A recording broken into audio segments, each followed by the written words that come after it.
Nous croyons que chaque réussite individuelle ou collective profite à tous. Nos villes, nos communautés, nos familles. Mais le succès est rarement atteint seul.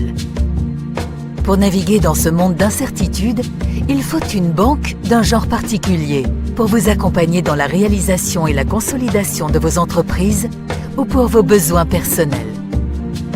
Avec 72 ans d'expertise bancaire, UBA est un partenaire solide et fiable qui met votre réussite au cœur de sa stratégie. Présente dans 20 pays africains, au Royaume-Uni et aux États-Unis, avec un bureau de représentation en France et à Dubaï, UBA est l'une des marques bancaires les plus fortes et les plus reconnues d'Afrique subsaharienne. UBA Côte d'Ivoire, filiale de United Bank for Africa, a démarré ses activités en 2008 avec pour objectif d'accompagner les entreprises, les institutions publiques et les clients particuliers en leur proposant des solutions adaptées à leurs besoins. En plus de nos agences bancaires réparties à Abidjan et en province, où nos conseillers s'engagent chaque jour à faire vivre une expérience réussie de la banque, UBA Côte d'Ivoire se positionne comme une banque pionnière du digital qui innove par sa créativité, en vue de permettre à ses clients d'effectuer leurs opérations plus aisément où qu'ils se trouvent.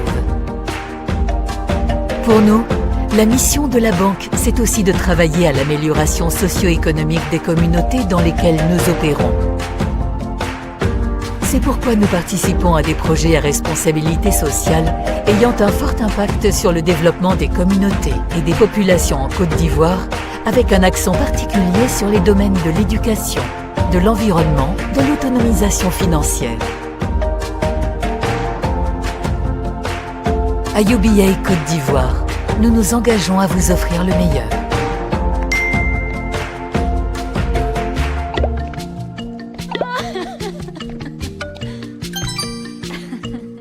UBA, Africa's Global Bank.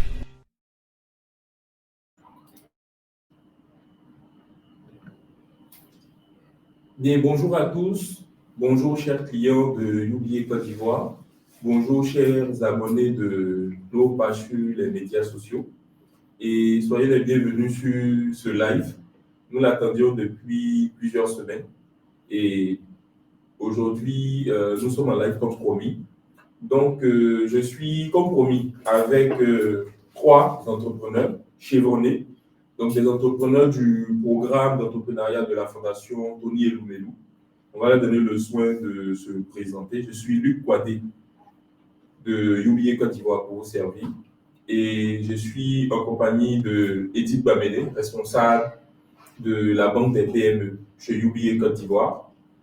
Donc, nous sommes là pour le live comme promis et le thème de ce jour, c'est quel financement pour booster l'innovation et la compétitivité des PME. Sans plus tarder, je vais donner la parole à nos invités du jour pour qu'ils se présentent, qu'ils nous présentent leurs activités et puis on va entrer dans le vif de notre sujet. Je vais commencer par ma droite. Angela Ezali. D'accord, Angela Ezali. Donc, je suis associée gérante de la société Evergreen Foods, une entreprise spécialisée dans la transformation agroalimentaire. Donc, nous développons des marques alimentaires à forte valeur ajoutée, élaborées à partir de matières premières locales. L'idée étant vraiment de moderniser l'offre alimentaire du Côte d'Ivoire et de mettre sur le marché des produits qui soient qualitatifs, qui répondent aux normes internationales, mais tout en étant ancrés dans nos habitudes alimentaires. D'accord. Et Evergreen Foods, c'est depuis combien d'années? Alors, Evergreen Foods est en activité depuis 2018. Donc, ça fait 6 ans, 7 ans maintenant. D'accord.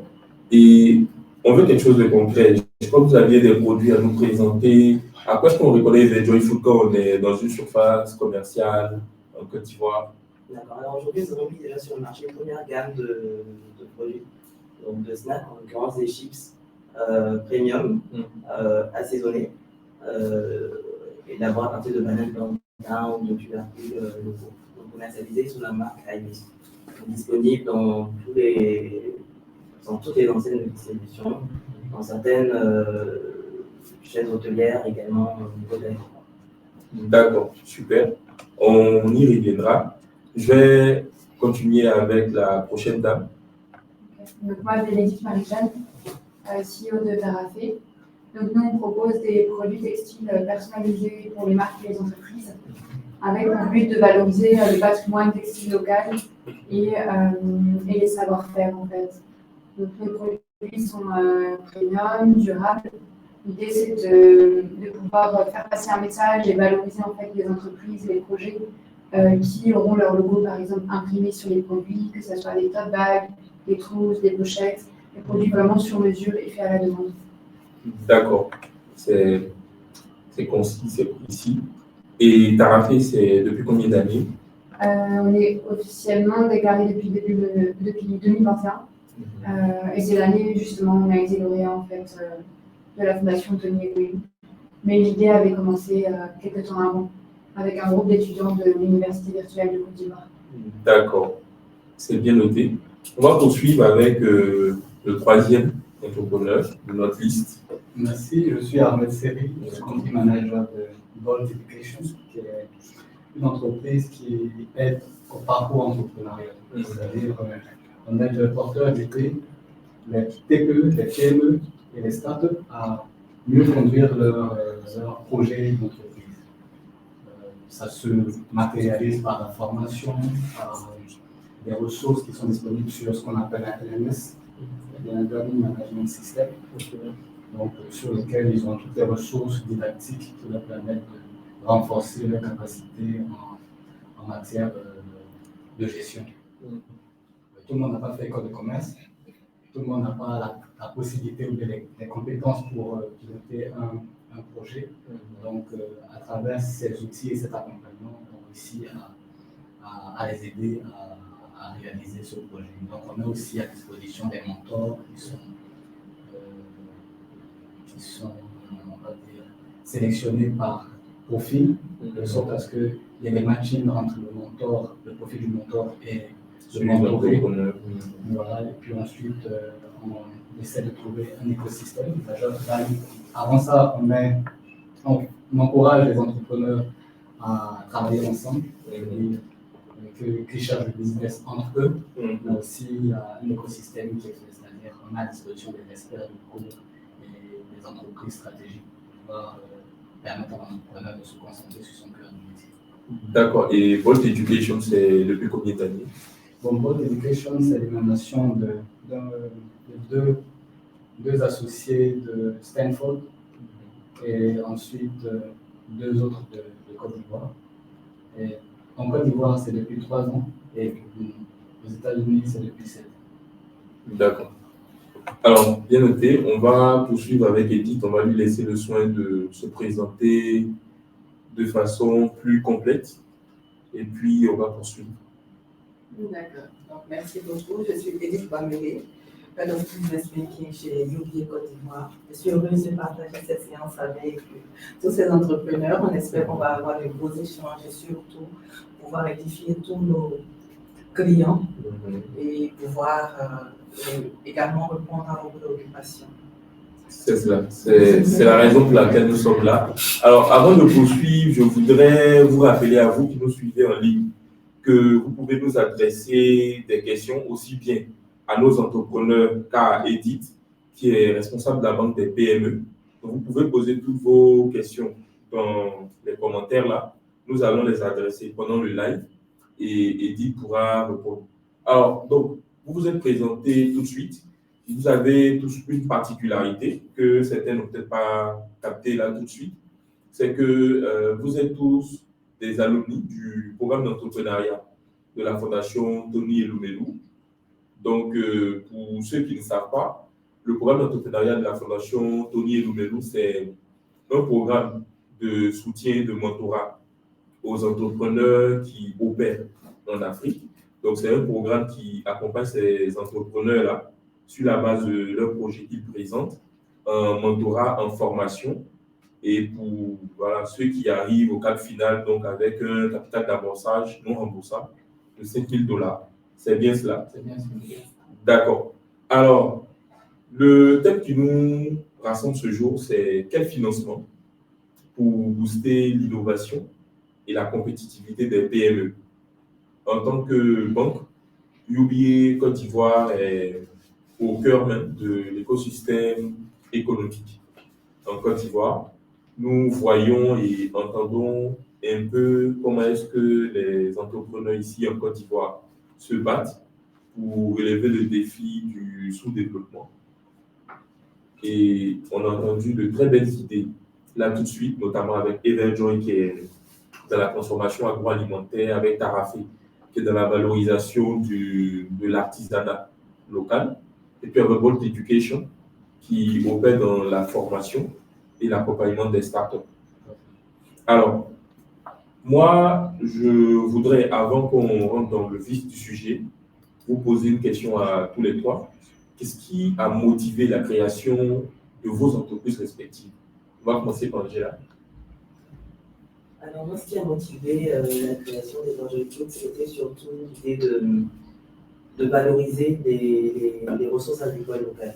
Ce qu'il faut savoir, c'est qu'au niveau de tout ce qui est vivrier, on a à peu près 60% de pertes post-récolte.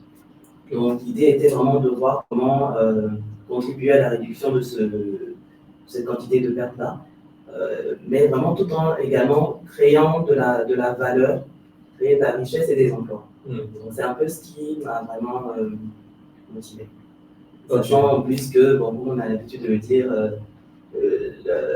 la Côte d'Ivoire a été aussi bâtie avec l'agriculture. Donc c'est un peu comment retourner un peu aux sources et valoriser le travail de nos planteurs. Bénédicte? Alors nous, c'est un peu une histoire différente pour Tarafé, parce que moi, j'ai eu une formation d'ingénieur textile. Et à la fin de mes études, je voulais partir en volontariat à l'international. Et du coup, j'ai proposé ma candidature à une association et on m'a proposé la Côte d'Ivoire. Bon, j'ai pas choisi le pays, mais la Côte d'Ivoire m'a choisi. Et du coup, je me suis retrouvée à l'Université virtuelle de Côte d'Ivoire pour travailler avec les étudiants qui avaient des projets en lien avec le textile. Donc, comment associer le digital et le textile avec leurs différents projets, la valorisation de la culture, du tissage traditionnel, etc., etc. Et de fil en aiguille, j'étais là quelques mois, c'était juste avant le Covid. Et ensuite, même à distance, j'ai continué à travailler sur le projet et on voulait transformer ça en fait en entreprise. Donc le projet a mûri et je suis revenue en fait en Côte d'Ivoire vraiment pour Tarafé. Un grand plongeon dans le vide. L'entrepreneuriat, c'est ça aussi parfois. Et après, petit à petit, le business model a évolué parce qu'on voulait créer une marketplace pour valoriser les produits des vendeurs, des artisans, des créateurs. Et là, maintenant, on s'est tourné vraiment vers notre expertise, la personnalisation de produits textiles, vraiment à la demande pour les entreprises et les marques. Et du coup, tu as fait une entreprise ivoirienne, notre associé. Voilà. Voilà l'histoire. Donc, c'est le fil en aiguille, un rebondissement. D'accord. C'est des parcours passionnants. Moi, de par ma formation, je suis bachelor d'administration et master de finance. J'ai toujours voulu être un entrepreneur, comme on disait avant, un homme d'affaires. Et dans mes temps libres, j'écris souvent des projets dans tous les secteurs d'activité en fonction des besoins que je veux excéder ici et là. Et c'est comme ça, en partageant ces projets avec un proche, il m'a dit: ah mais tiens, il y a quelqu'un qui vient de la diaspora je pense que vous devriez vous rencontrer parce qu'il a fait 20 ans ailleurs et je pense qu'il serait intéressé par les projets que tu développes. Donc c'est comme ça que la rencontre s'est faite et à partir de là, j'ai commencé mon parcours. Ok. D'accord. Et donc, on a entendu vos histoires, ce qui vous a motivé, tout. Et on sait tout ceci que vous êtes passé aussi par le programme d'entrepreneuriat de la Fondation Toudi Loubelou.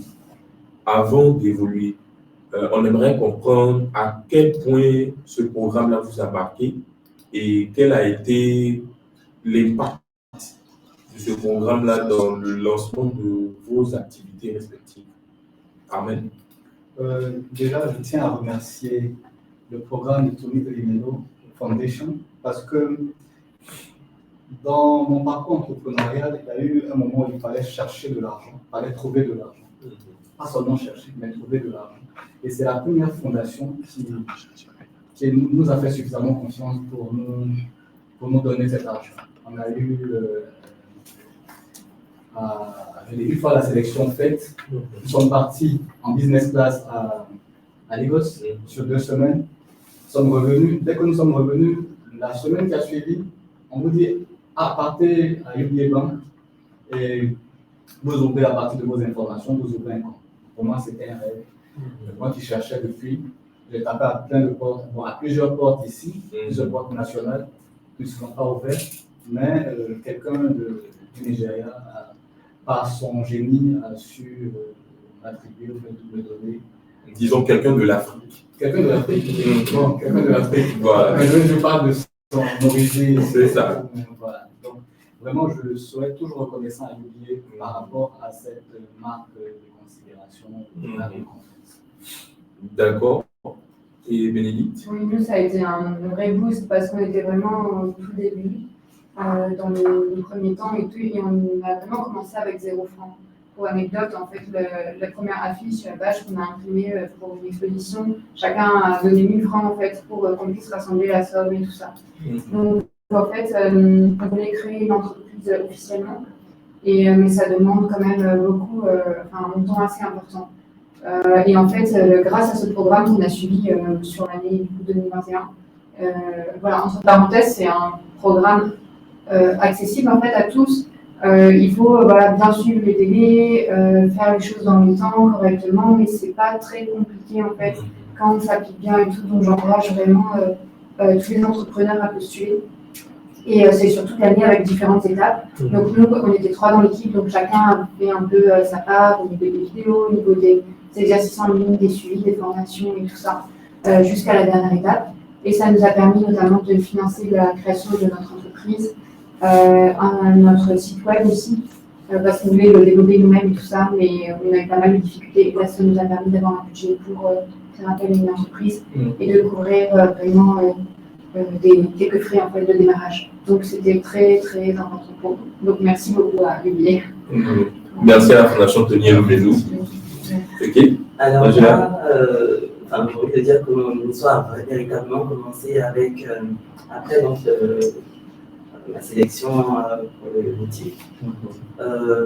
J'avais démarré mon activité donc, avec ce qu'on appelle la Love Money. Et je pense que par manque d'expérience entrepreneuriale et puis porté par, on va dire, l'enthousiasme et l'idéalisme de l'entrepreneur, j'ai brûlé, on va dire, ce love money là sur, bon, on va dire, des choses qui n'étaient pas forcément utiles. Et donc, bon, j'étais arrivé à un stade où je me demande finalement est-ce que j'arrête maintenant, comment je fais. Et j'ai participé à ce programme-là qui m'a véritablement aidé en termes d'accompagnement, de structuration de l'idée, du projet, vraiment dans tous ces domaines-là, donc de la gestion d'une entreprise. Et puis, bien évidemment, le financement qui m'a permis d'acquérir mes premiers équipements, parce qu'au départ, on faisait les choses manuellement, comme on fait traditionnellement ici, et là, j'ai pu acheter une trancheuse, la thermocelleuse automatique, donc qui a vraiment été un boost en termes de productivité, donc la rentabilité. Donc, vraiment, c'est ce programme-là qui m'a aidé à démarrer et puis à être là aujourd'hui. C'est plaisant à entendre. Et puis, bon, c'est forcément motivant pour tous ceux qui nous suivent aussi. Alors, avant d'en finir avec ça, le programme d'entrepreneuriat de la Fondation, donc c'est un programme donc, pour lequel les candidatures sont ouvertes chaque début d'année, à partir du mois de janvier. Donc, c'est un programme qui court du mois de janvier jusqu'au mois de mars. Donc, préparez-vous déjà pour l'édition 2026. Donc, on va en finir avec, et puis on va entrer dans le vif du sujet. Alors, on finit le programme d'entrepreneuriat de la Fondation Tony Elomelu. On a une formation, on entend un peu mieux les choses. On a grillé auparavant sur Love Money. Là, on a un nouveau capital qui est non remboursable et on lance ses activités. Bon. On peut répondre aux besoins de 2, 3, 4 clients et puis après l'offre augmente. Alors, comment est-ce qu'on fait face déjà à votre niveau, hein, je veux vos histoires réelles, je ne veux pas de choses inventées. comment est-ce qu'on s'y prend d'abord, dans un premier temps, pour entendre vos réalités? Alors, j'avoue que bon, pour ce qui nous concerne, jusqu'à présent, on a vraiment fonctionné par, comme on dit dans le jargon, par boost rapide. Donc, en réinvestissant à chaque fois voilà, tout ce qui était on va dire, les bénéfices et tout. Et j'attends en fait d'arriver vraiment à ce stade qui est déjà là, où j'ai besoin vraiment d'un vrai financement parce que pour moi, bon, c'est surtout dans de l'acquisition de matériel, l'installation de lignes de production, donc on parle de montants quand même assez importants. Voilà, donc c'est en train de venir, donc j'aurais besoin vraiment d'un accompagnement de la banque en l'occurrence pour pouvoir donc, avancer. D'accord. Bénédicte? En termes de financement aujourd'hui, c'est ça. On n'a pas forcément besoin d'investissement, en tout cas actuellement au stade, d'investissement de matériel assez lourd, comme Rayos. Mais voilà, on a pour projet d'ouvrir un showroom, etc. Mais ce n'est pas à l'horizon, par exemple, de cette année. Mais par contre, ce qui peut bloquer parfois, c'est le financement de commandes auprès de clients. Ça nous est arrivé.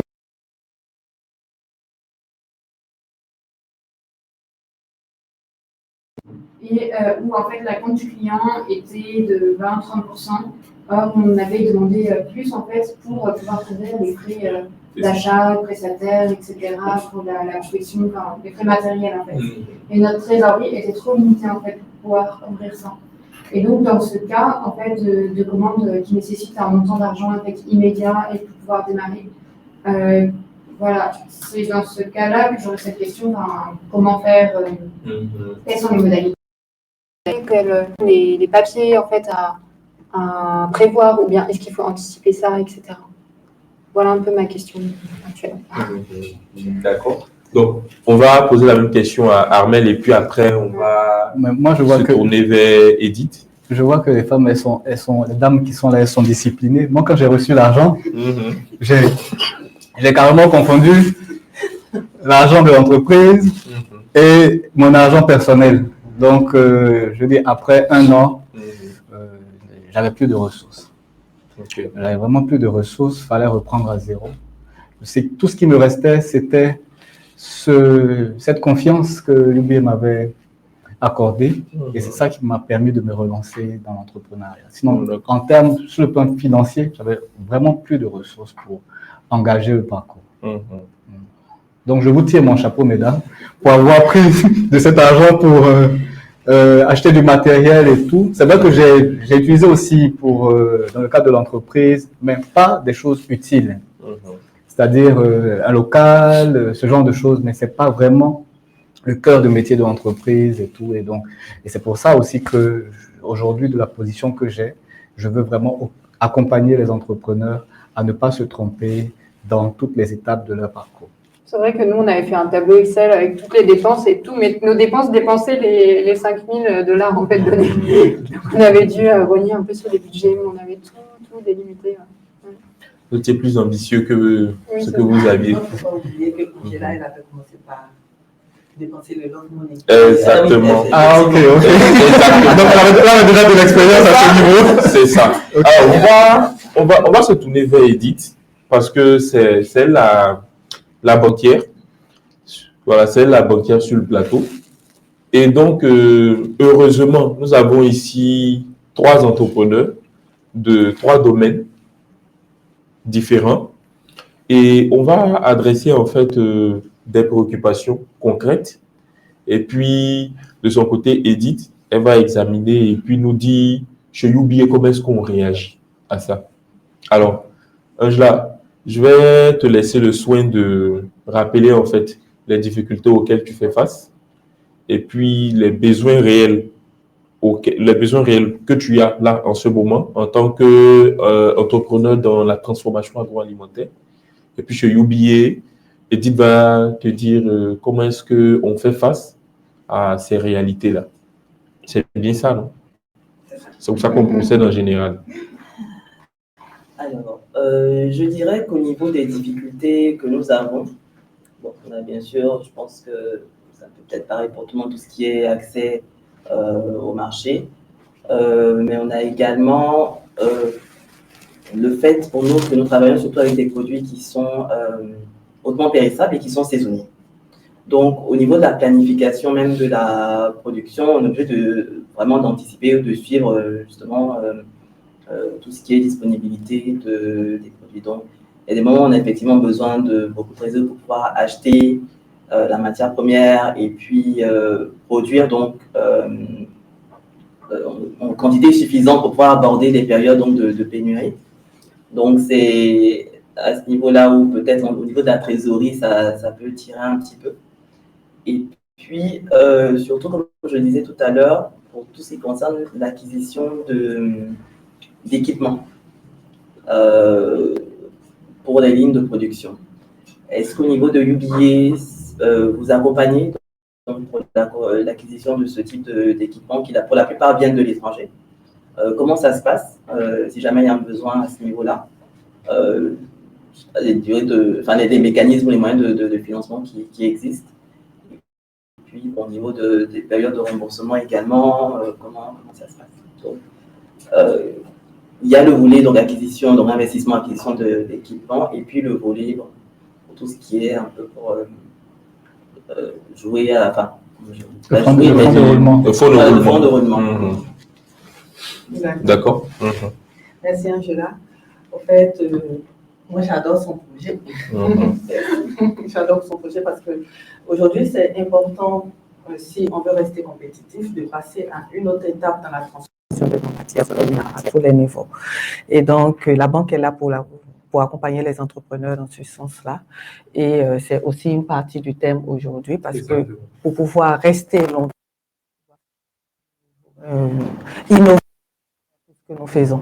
Donc, dans notre capacité, dans les produits que nous proposons, dans la capacité à pouvoir les améliorer au fur et à mesure. Donc, le projet a deux volets. Un volet financement du fonds de roulement et un volet financement de l'investissement. On ne peut pas financer ton investissement sans financer ton fonds de roulement parce que cet investissement-là ne pourra pas être productif si tu n'as pas la matière première pour le mettre en valeur. Ce que j'ai compris de ton projet, c'est que tu travailles sur plusieurs matières premières. Ça te permet d'offrir de la marchandise en fonction des saisons. Donc, pour financer ton BFR, nous avons un produit. Tu as la chance d'être une femme. Désolée pour les hommes. Nous avons un produit adapté aux femmes, voilà, qui offre des conditions, on va dire, de financement beaucoup plus légères et qui est aussi adapté à ton secteur d'activité, donc transformation agroalimentaire, qui te permettra de financer à la fois ton investissement et à la fois ton BFR. Donc, financer ton investissement sur une durée de 4 ans au maximum, on va dire ça comme ça, de 4 ans pour tes équipements, et à un taux d'intérêt étudié et avec un niveau de garantie, comme je l'ai dit, c'est une chance incroyable d'être une femme. On parle de quel taux on parle d'un taux en dessous du taux de base bancaire, donc le taux de base bancaire qui est à 10%. Le taux de base bancaire pour les femmes. Et on parle de combien au minimum? On parle non, on ne peut pas fixer de minimum. On ne peut pas fixer de minimum, il n'y a pas de minimum. Mais pour les projets, pour les premiers investissements, pour une entreprise qui débute comme celle de Angela et autres, on peut quand même aller jusqu'à 94 millions, ce qui n'est pas rien. Pardon de t'interrompre. On parle de combien en besoin? Alors, bon, là, je suis en train de mettre en place un nouveau projet, enfin, toujours dans l'agroalimentaire, mais c'est sur un nouveau produit. Et effectivement, l'idée, c'est de mettre en place l'unité même de production un peu plus près des planteurs à l'intérieur donc, du pays. Donc, c'est un projet autour du piment. Et pour la mise en place, justement, de cette unité avec toutes les lignes automatiques, il faut 88 millions. Ah, donc en dessous des 94. D'accord. Je pense que aujourd'hui, comme on dit là, on est jour de Dieu aujourd'hui. Hein. Voilà. Donc, 88 millions, on parle de 94 millions, donc on est bon. Hein. D'accord. Et donc, les conditions, Edith, parce qu'il y a des conditions. Les conditions, elle va bien sûr étudier les projets. Dieu merci, elle a commencé son activité, donc il va falloir qu'on voit ce qu'elle a déjà fait. Et puis voir les projections financières. Il va falloir aussi une entreprise, c'est tout un environnement. Ce n'est pas que produire et tout, il y a la commercialisation. Donc, quelles sont les stratégies commerciales qu'elle aura à développer? Et donc, il est là. D'accord. Et c'est en étudiant ce projet-là globalement qu'on pourra l'accompagner jusqu'au montant. Comme je l'ai dit, c'est flexible. De toutes les manières, un projet, il y a des manières de le moduler. On peut y aller par étapes en fonction des difficultés qu'on a, en fonction des investissements qu'on a à faire. Et aussi, on va financer, comme je l'ai dit, il est couplé avec le financement du fonds de roulement, parce qu'on ne peut pas faire un investissement sans penser à la matière première. Voilà. D'accord. Voilà. C'est du pain béni, ça. C'est ça, c'est du pain béni. À taux étudié pour les femmes, avec un niveau de... C'est vraiment étudié. Voilà. J'aimerais savoir, excusez-moi, mais pourquoi ce privilège qui est fait aux femmes? Je me sens exclu de la discussion. Non, c'est un privilège qui est fait aux femmes parce que nous savons que les femmes sont déjà à base de l'éducation. Supporte la famille, elle supporte l'évolution et la plupart des projets. Donc aujourd'hui, il s'agit d'aider les femmes à être indépendantes. Ce n'est pas qu'on ne s'occupe pas des hommes, je suis désolée d'insister sur le thème, mais c'est pour encourager les femmes à pouvoir transformer et à pouvoir acquérir plus de valeur dans tout ce qu'elles font. Donc, rajouter de la valeur ajoutée et dire que nous sommes là au quotidien parce que nous savons que ce sont des supports de la famille, de l'évolution, de l'activité économique. Elles sont très dynamiques. Je ne dis pas que les hommes ne le sont pas, mais franchement, les femmes sont dynamiques, il faut les accompagner. Et peut-être qu'elles sont moins représentées aussi dans le secteur de l'entrepreneuriat. Absolument. Oui, donc il faut les encourager. Il faut les encourager. Non, je pensais que c'était parce que c'était une femme. Elle choisissait les femmes. Les femmes sont dynamiques. Mais souvent, elles ont peur d'oser. Elles n'osent pas, en fait. Elles n'osent pas aller vers cette indépendance-là, créer une entreprise et tout. Et donc, l'idée, c'est de pouvoir les encourager, de dire que la banque est à leur côté et qu'on met à disposition des conseils également, parce qu'il ne s'agit pas que du projet. Et quand on vient avec un projet, il faut pouvoir avoir quelqu'un qui va avoir une écoute très attentive, vous orienter quand il le faut. Et donc, nous sommes là pour vous orienter, vous accompagner dans vos différents projets et pour dire aussi qu'on aimerait que ces femmes soient de plus en plus indépendantes et pour qu'elles soient de plus en plus représentées, comme Bénédicte l'a dit, dans l'activité économique. Donc, ce n'est pas qu'on ne fait pas de clin d'œil aux hommes, non, c'est pas ça, mais on a quand même un projet adapté pour les encourager. Alors, je pense que Bénédicte a Angela a quelques réponses. On va y revenir. Armel, Oui. dites-nous aujourd'hui, c'est quoi vos besoins, déjà, c'est quoi vos perspectives au niveau de Bolt Education et quels sont vos besoins en financement? Bon, au niveau de Bolt, les perspectives sont simples. On a vu qu'il y a un besoin réel en termes d'accompagnement. On peut voir sur le plateau que même étant des entrepreneurs chevronnés, il y a des manques. Il y a cette conscience de savoir qu'on serait plus efficace si on est accompagné par des experts, si on est accompagné par un écosystème, on remboursera plus facilement et ce genre de choses. Mais aussi, sur les cohortes qu'on a, on a 95% de satisfaction et de personnes qui nous disent, d'entrepreneurs qui nous disent qu'elles souhaitent qu'on élargisse le programme à un plus large public. D'accord. Ce qui fait que à l'horizon, dans 3 mois, en début d'année, on compte lancer un programme avec l'agence emploi jeune, avec d'autres structures étatiques et para-étatiques. Et puis, on espère bien avec les partenaires que nous avons pouvoir couvrir la zone régionale et pourquoi pas la zone africaine. D'accord. Et donc, pour tous ces projets-là, est-ce que vous êtes déjà autosuffisant ou bien est-ce qu'il y a des besoins concrets en termes de financement? Bon, Bolt n'a pas de besoin financier, je veux dire, en propre, parce que tel qu'on fonctionne depuis, c'est avec des multinationales qu'on travaille, et donc elles nous payent un cachet pour accompagner. Donc, c'est déjà couvert, le besoin en termes de financement. Par contre, étant donné que nous suivons des cohortes d'entrepreneurs, nous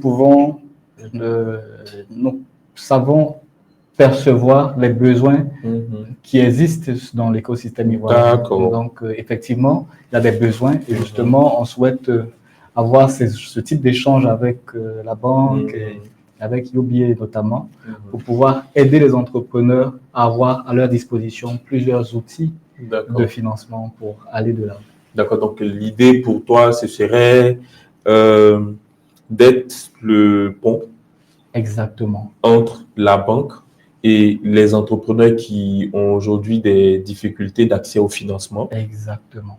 Pour les aider à mieux structurer leur approche des banques. C'est vraiment ça. C'est comme quelqu'un dirait, tu me tires les mots de la bouche. Voilà. Mais c'est vraiment ça. Nous nous positionnons comme un facilitateur entre l'entrepreneur et l'écosystème. Donc l'écosystème, ça comprend la banque classique, mais aussi toutes les autres banques. On a des banques parapubliques, on a des institutions publiques qui aussi, elles aussi participent au financement des startups. Donc ça peut être des subventions, etc.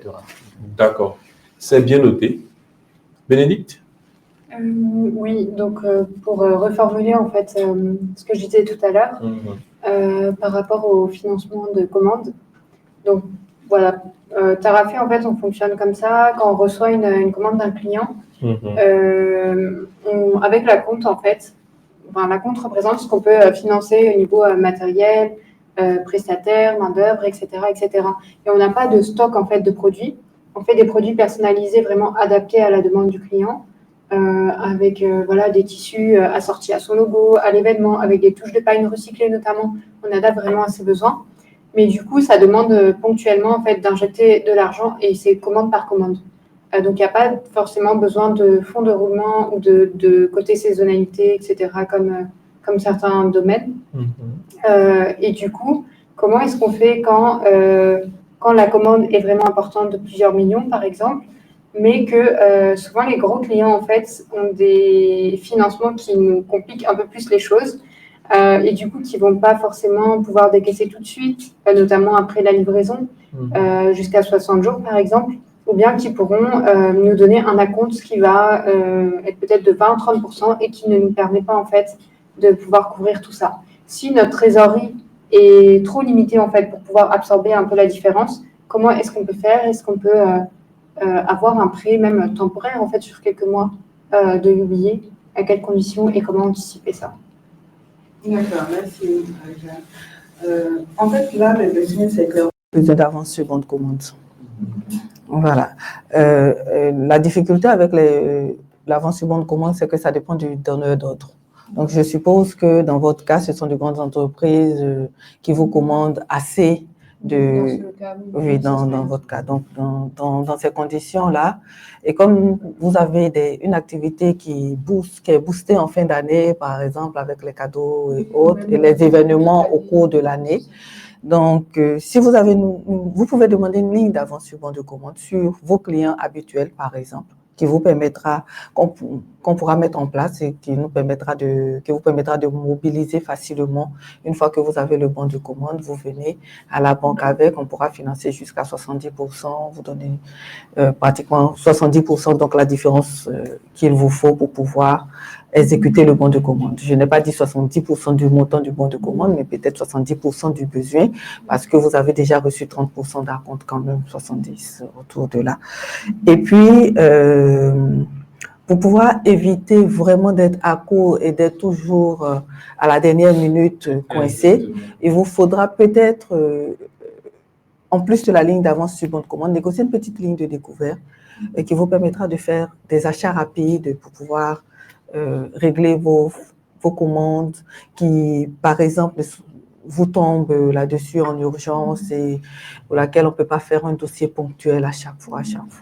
Voilà. Et dans ces deux cas, quel est le taux d'intérêt, les conditions?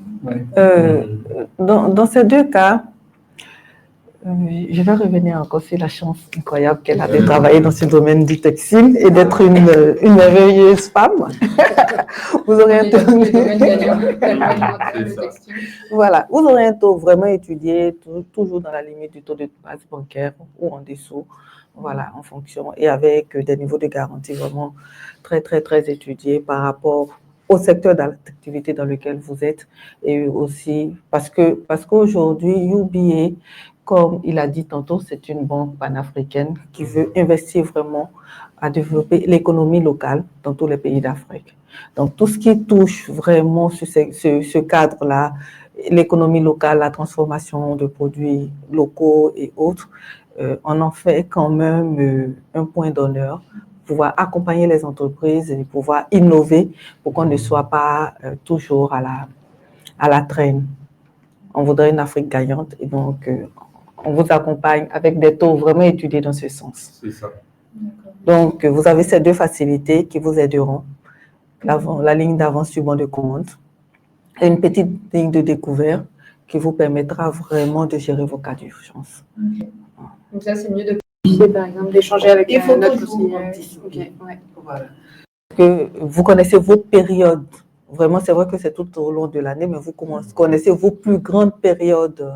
Même en fait, c'est des commandes qui nous tombent dessus. Voilà. On ne peut pas savoir vraiment à l'avance. Un jour, 2 jours, et tout, il faut être actif, donc c'est mieux qu'on anticipe. Il faut anticiper. Avec toutes les infos, au cas où, en fait. Exactement.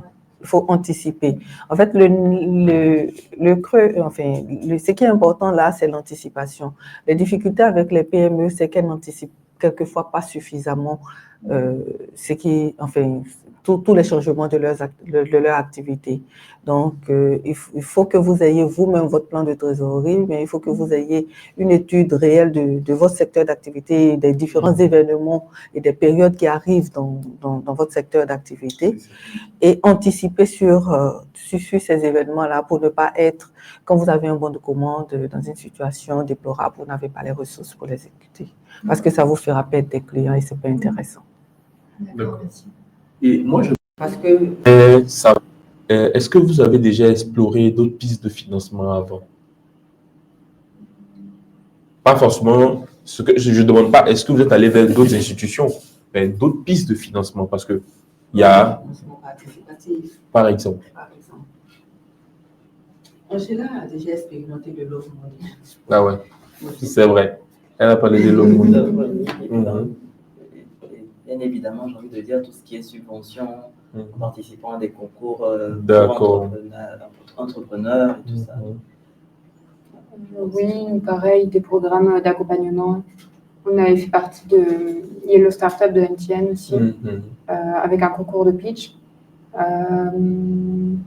En fait, vraiment, le seul financement qu'on a eu, c'est avec la Fondation Tony Elumelu. Mais on a essayé plusieurs portes. On a aussi été accompagné par Digifem Entrepreneur, qui est vraiment un super programme aussi, et qui nous a permis même de réorienter le business model pour qu'il corresponde vraiment au marché. Et là, en fait, à la phase d'accélération, il y a aussi l'opportunité en fait, de pitcher le projet devant des potentiels investisseurs et tout ça. Mais je pense que c'est en multipliant un peu toutes les différentes options, de parler beaucoup de son projet. Voilà, on peut saisir les opportunités. D'accord. Nous sommes en ligne depuis un peu plus de 40 minutes et on a un bon nombre de personnes qui nous suivent quand même. Et il y en a qui ont des questions. Donc, je vais adresser quelques-unes de ces questions-là. Et puis, on va répondre et poursuivre. Donc, on a M. Mohamed Touré qui veut savoir quelles sont les conditions minimales pour qu'un jeune entrepreneur qui démarre avec un petit capital dans l'agroalimentaire puisse bénéficier d'un financement, je suppose. Alors, la question, elle est dite, je pense.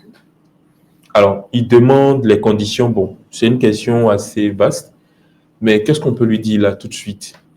Il parle de petit capital. Je ne sais pas, petit, ça correspond à combien pour lui, mais supposons qu'il a pu s'ouvrir quand même un compte chez UBA. Donc, quelles sont les conditions? D'accord. Ça question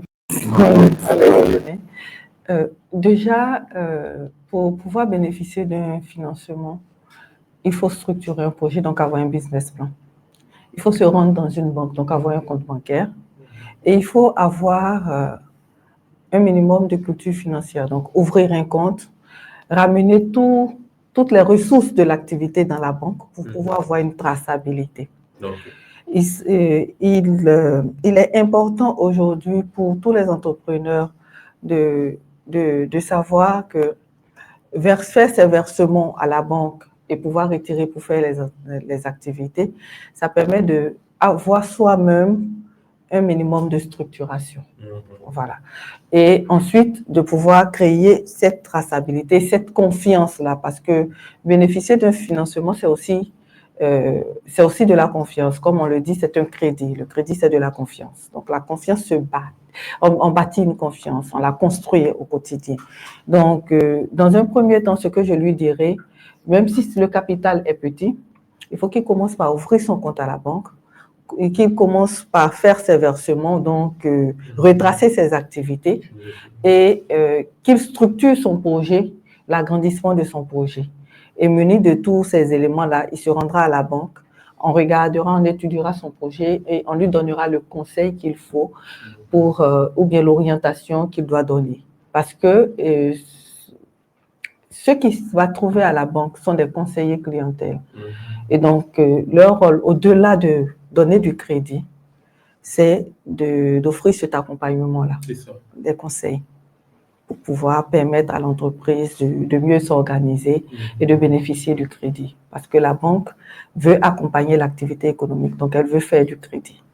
Je peux réagir sur cette question. Il n'y a pas que la banque qui finance dans le cadre de son besoin. Il n'y a pas que la banque qui finance. On va dire, il peut avoir des subventions, il peut avoir de crowdfunding, il peut avoir des business angels, il peut avoir des financements participatifs, il y a une panoplie, il peut avoir des financements d'institutions, parce que les institutions comme l'AFD, l'USAID par exemple, financent également des projets. D'accord. Ils financent des projets à des taux assez intéressants, sauf qu'il faut remplir certaines conditions. En fait. D'accord.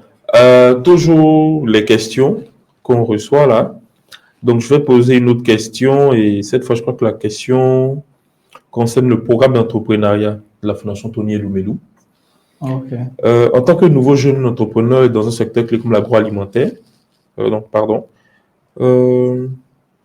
la question... Ah non, désolé. Alors, la question, c'est plutôt de savoir, il demande, est-ce qu'il y a des secteurs prioritaires que le programme finance? Donc, je pense qu'il y a déjà une première réponse dans, disons, la diversité que vous représentez ici. Donc, Bolt Education, qui est dans l'accompagnement des startups. Bénédicte Tarafé, donc, qui est dans la valorisation de l'artisanat local. Et puis, Everjoy Food, qui est dans la transformation agroalimentaire. Donc, je pense, monsieur, vous avez déjà votre réponse. Il n'y a pas de secteur prioritaire. Les projets sont financés vraiment selon leur attractivité. Et puis, surtout, selon la valeur ajoutée du projet à l'environnement entrepreneurial local. C'est ça la particularité. Oui, Armel veut ajouter quelque chose. On pourrait dire, chez Tony Elumelu, il y a 5 secteurs qui sont encouragés, que les gens regardent. L'alimentaire, donc agro comme agrotech, etc. Tout ce qui est textile aussi. Donc agro, donc alimentaire, agro, textile, agro-fashion, on appelle ça fashion. Et il y a aussi tout ce qui est innovation, tech. Donc il y a une valeur technologique. Donc, voilà. Et puis il y a tout ce qui se rapproche au fintech. Donc il y a 5 secteurs prioritaires, prioritaires, en tout cas encouragés. Pas prioritaire. Pas prioritaires, mais encouragés, qui sont regardés avec plus de soin.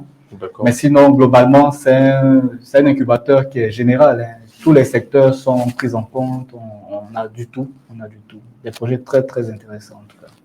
D'accord. Et comme la plupart des questions qu'on pose aux banques, il y a M. Sandé Franck Oscar qui veut en fait des chiffres concrets, quand Edith parle de taux d'intérêt et puis de durée de procédure, notamment dans le cas de la préoccupation que Bénédicte a posée. Donc, revenons au cas, parce qu'on nous reproche très souvent, nous les banques, de ne pas être très concrets. Dans le cas que Bénédicte a posé comme préoccupation, si j'ai bien compris, hein, Bénédicte a parlé de capital, c'est ça, hein? En cas d'abond de commande. Voilà, pour pouvoir répondre aux besoins.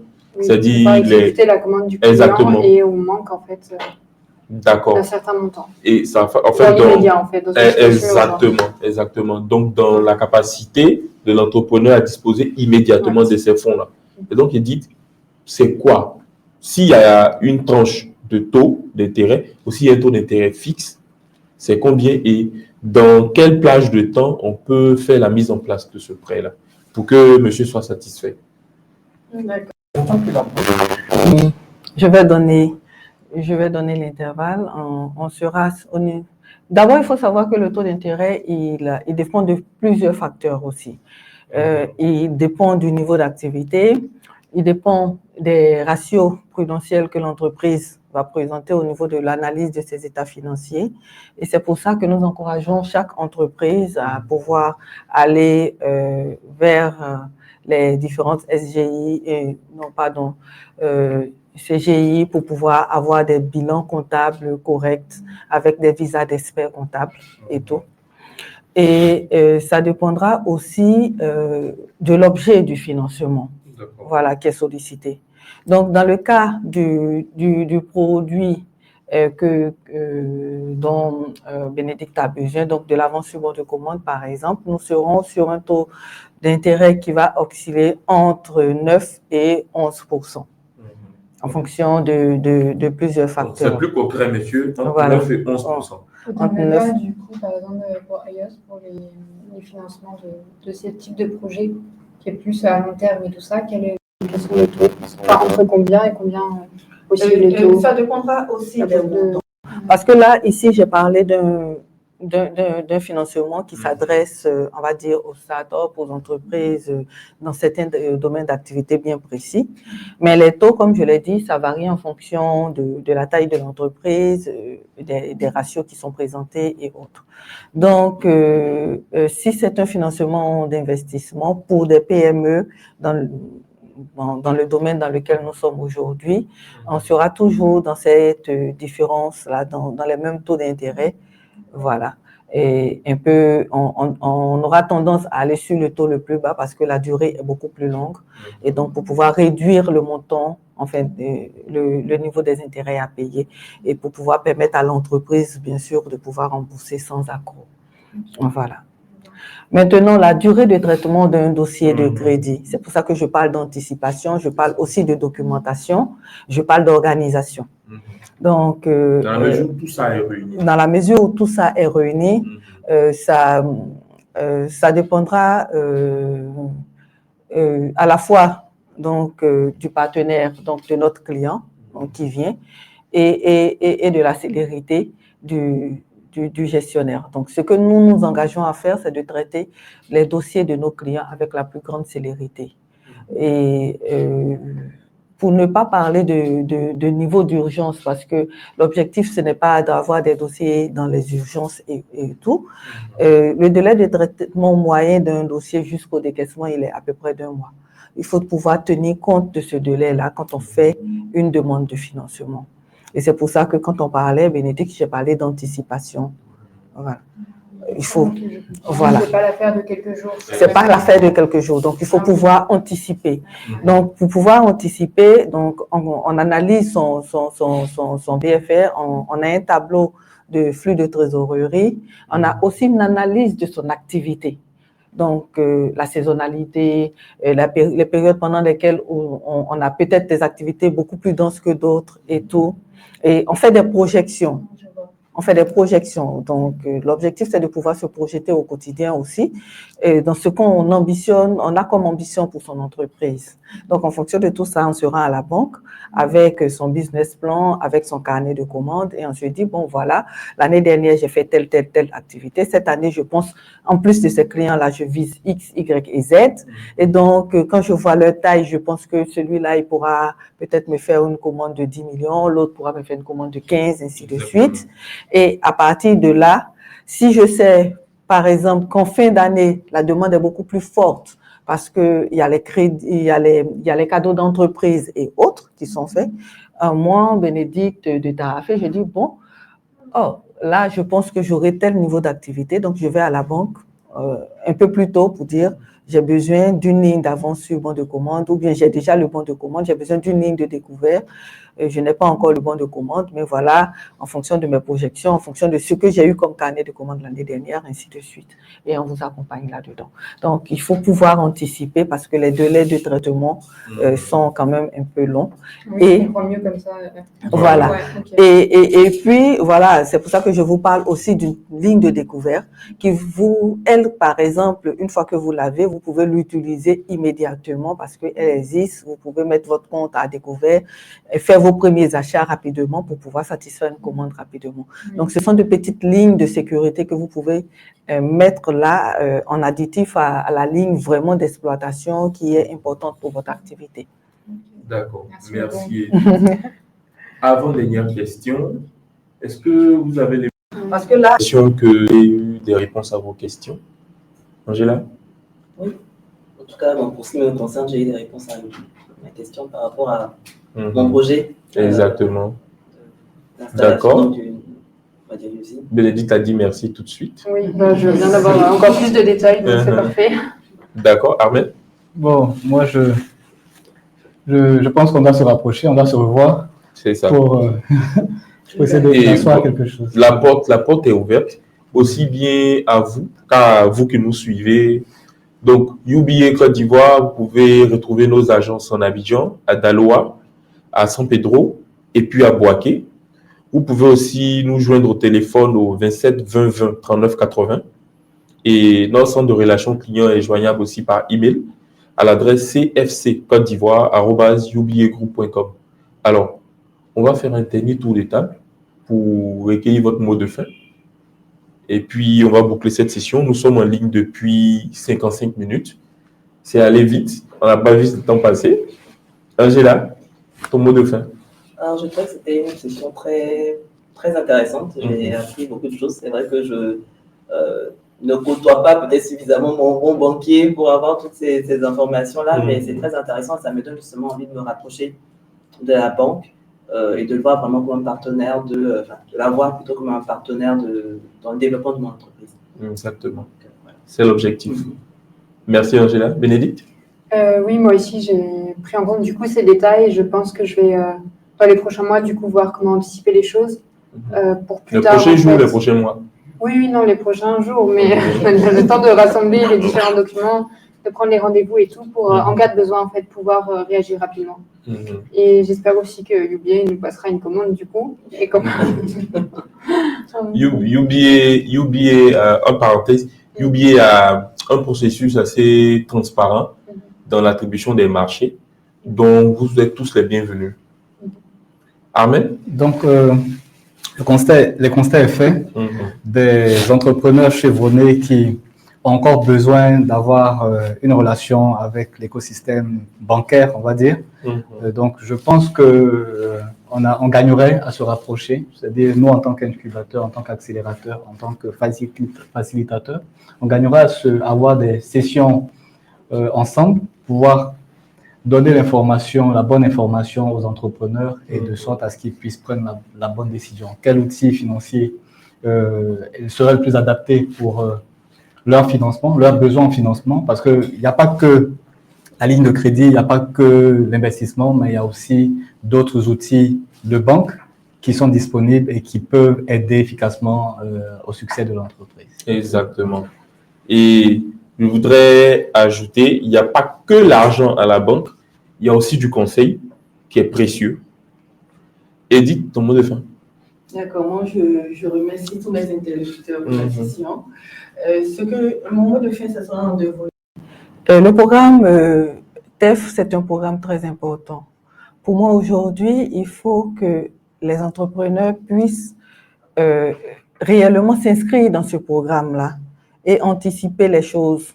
Donc, dès maintenant, il faut aller sur le site, voir comment préparer son dossier, s'organiser de sorte à ce qu'on ait beaucoup de gagnants. Parce que nous avons, les entrepreneurs, les jeunes ont beaucoup d'idées, mais ces idées-là ont du mal à passer parce qu'on n'arrive pas à les exprimer. Donc, il faut, pour les exprimer, il faut se documenter. Donc, dès maintenant, rendez-vous sur les sites, documentez-vous, voyez comment monter votre programme pour pouvoir bénéficier de ce projet-là qui vous permettra, je vous assure, d'avoir un fonds de départ pour votre activité. Maintenant, dans l'activité quotidienne, le banquier, c'est le conseiller. Il ne faut pas avoir peur d'aller à la banque, il faut aller à la banque, il faut demander conseil. La banque est là pour vous aider à vous organiser, à vous structurer et à vous apporter le financement qu'il vous faut. Comme il vient de le dire tout de suite, Ahmed, ce n'est pas que du financement. Le conseil, c'est très important, l'organisation, c'est important, l'anticipation, c'est important. Et tout ça, vous pouvez l'avoir auprès de vos conseillers clientèle. À UBA, nous sommes disponibles. Notre credo, c'est d'avoir une écoute très attentive des réalités de nos clients afin de leur apporter le meilleur conseil ou la meilleure solution. Donc, nous sommes disponibles pour vous. Rendez-vous dans toutes nos agences. Nous sommes là et on vous attend. Merci à tous. C'est sur ces mots. Donc, on va prendre congé de vous. C'était donc les UBA Business Series. Donc, le thème d'aujourd'hui, c'était quel financement pour booster l'innovation et la compétitivité des PME. Et nous avions avec nous Angela Ezalé, Bénédicte Marie-Jeanne, Armel Seri et Edith Bamele. Alors, nous vous invitons à rester connectés à nos médias sociaux pour les prochaines éditions des UBA Business Series et pour suivre aussi toute l'actualité de UBA Côte d'Ivoire. Nos agences restent ouvertes donc de 8h à 15h30 du lundi au vendredi. Nous vous y attendons. Merci d'avoir suivi donc cette édition des UBA Business Series et à très bientôt. Merci. Voilà ce que j'avais préparé pour... Ah, ok.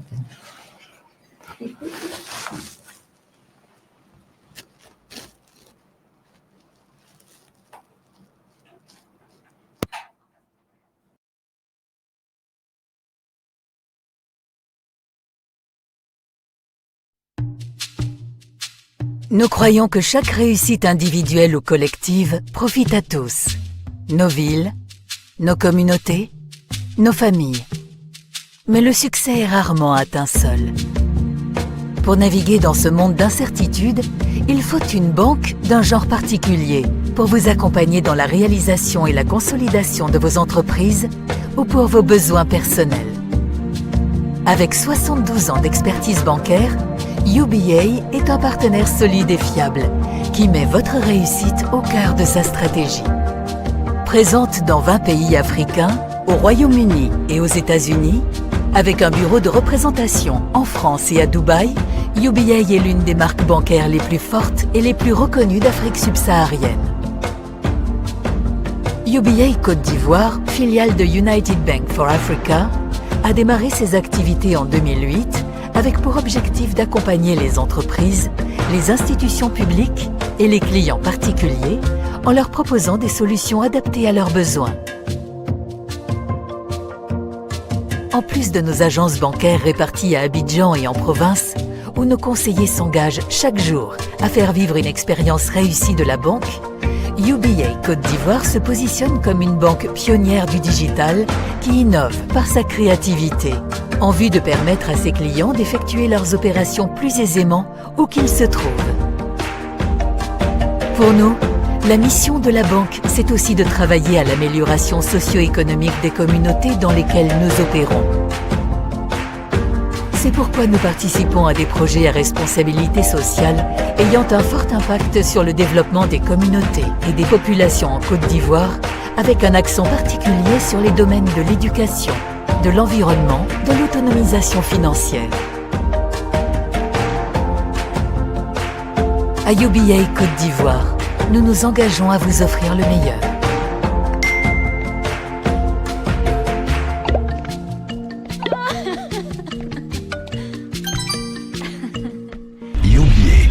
Africa's Global Bank.